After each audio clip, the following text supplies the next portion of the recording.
The United States is discussing a commitment to defend Ukraine against future Russian aggression as part of a peace deal to end the war in Ukraine. U.S. Envoy Steve Witkoff says the agreement would offer Article 5-like protection to Ukraine.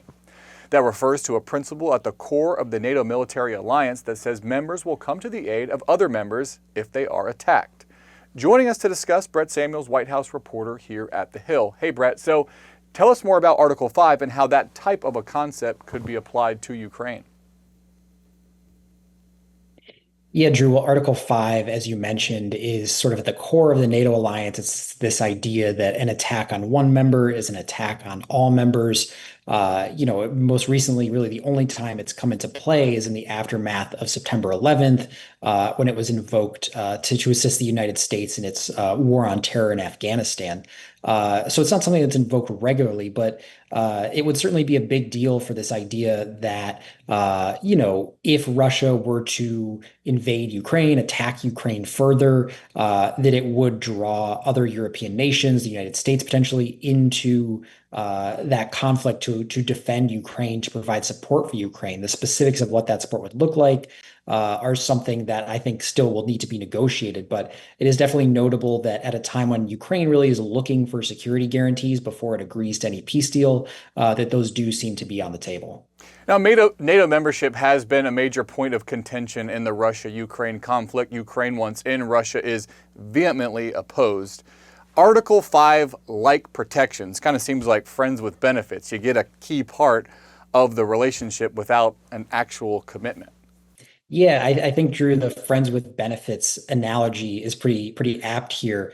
This idea that Ukraine would actually get sort of the benefits of being a NATO member, or at least the key benefit, which is that an attack on them would trigger a response from their allies without actually being a member of NATO, which would actually require them to contribute a certain amount of GDP to their defense spending, could invite greater scrutiny from other members, particularly from Trump, who's been critical of NATO over the years. And we've seen Trump and his team kind of really adamantly push back on the idea that Ukraine would gain NATO membership as part of these negotiations. So it does seem like perhaps a best case scenario that Ukraine would get those security guarantees, even if they do not get full NATO membership. Article 5 is a bit ambiguous as to what is required of each member in the case of an attack. You mentioned this earlier.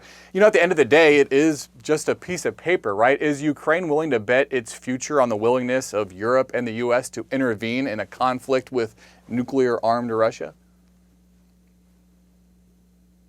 Yeah, it's a great question. And I think that's something that we've heard Zelensky talk about throughout these negotiations. The fact that, security guarantees in the past haven't exactly done Ukraine a whole lot of good. It didn't prevent Russia from seizing Crimea in 2014. It didn't prevent Russia from invading in 2022 and launching this war that's ongoing today. So, I think Ukraine is very serious about securing real, genuine guarantees that would actually deter Russia. Whether that means assurances that the U.S. and other partners would continue to provide weapons, whether it means a peacekeeping force on the ground, that is all still up for discussion, I think. But, as you said, at the end of the day, it is a piece of paper. And so Ukraine, I think, wants to make sure they have something serious and tangible here that would prevent sort of a future attack. Yeah, European officials have actually talked about putting boots on the ground in Ukraine as a backstop to prevent further aggression if and when this peace deal is reached. Could the U.S. join in that commitment? Seems like it might not exactly align with the non-interventionist sensibilities of at least some in the MAGA movement. Yeah, I think that's definitely a fair assessment. And I personally would be surprised if we saw President Trump agree to any kind of deal that would put U.S. troops on the ground. We saw him face pushback, even at this idea when he talked about the U.S. taking control of Gaza, that, whether U.S. troops would be involved, and he kind of quickly, walked that back and shut that down. So, any peacekeeping force, I'm skeptical that that would involve U.S. forces, but maybe the U.S. would provide weapons or provide, some other sort of resource to contribute to that cause, even if it is not actually putting American soldiers in Ukraine. you know, the devil is in the details is probably used too much as it pertains to foreign policy, but I think probably in this case it's pretty appropriate. Brett, we'll have to leave it at that. Thanks so much for your time. Thanks, Drew.